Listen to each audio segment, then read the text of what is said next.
Since you mentioned China, let's do a shorter show today. I'm tired. Uh, everyday videos, it's very tiring. Yeah, no, it's hey, it doesn't look like work, but it is. People have no idea. It's Yeah. it's like 30 minutes of work, 2 days of preparation for that. It's very hard. Um, so about China itself, what happened? Did Trump bitch out of that? Well, Trump has chosen to fight a battle, another war he can't win. The I think the real reason behind what Trump was trying to do was to figure out how to deal with the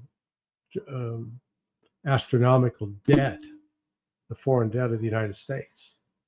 I think there was some hope that by this tariff strategy would have taken the yield. So this is basically the interest that's paid on bonds, that the short-term and longer-term bonds, that the yield would go down. And so it's like if you're paying 10% interest on a car loan or a home mortgage or something, and then you can refinance it at 5%. Well, you'd do that in a heartbeat because you'd be saving a lot of money, and that's essentially what Trump was they're trying to do, to get that yield down on the bonds. But the exact opposite happened. The yield went through the roof.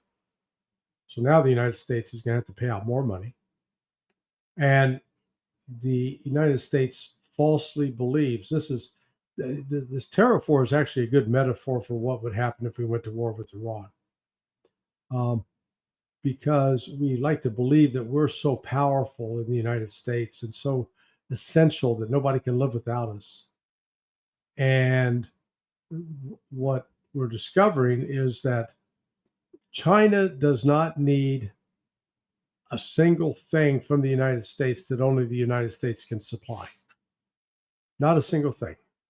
Everything that the Chinese have been getting from the United States, whether it's oil or gas, jet engines for commercial jets, commercial airliners, food, soybean, wheat, rice.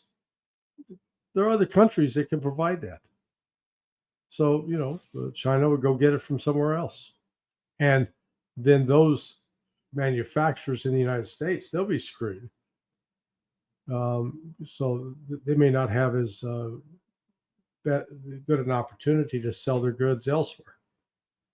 But you turn it around, there is a lot that China provides us that we don't have an alternative for in the States.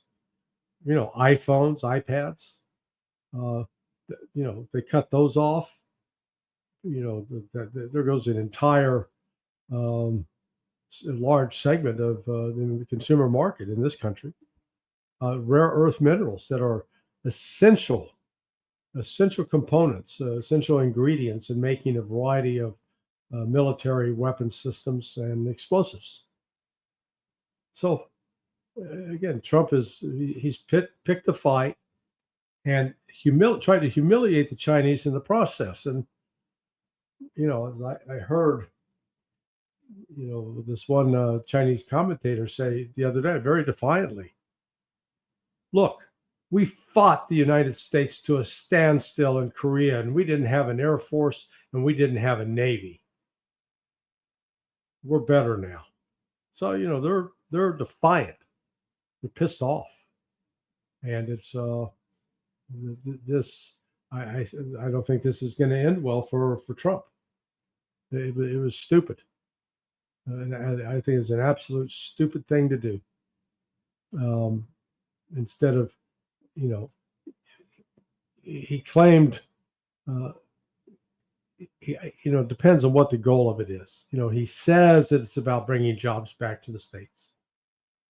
But this is probably going to have just the opposite effect. So we'll see. I have an idea. You call Trump. I know you know him. Just kidding.